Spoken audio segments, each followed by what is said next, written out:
বুড়ির বাড়ি গিয়ে চুপি চুপি অনেকগুলো মুরগি চুরি করে নিয়ে আসি। মুরগি তো নিয়ে এলাম, এবার কি করব?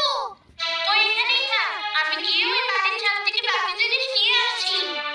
মুরগি সবগুলো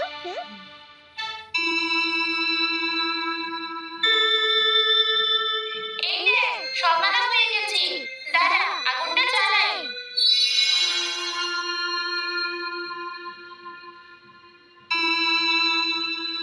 বাহ, সত্যি তো এর গন্ধ খুব সুন্দর। হয়ে গেছে, এবার মজা করে দুজনে খাই। কি সালাদ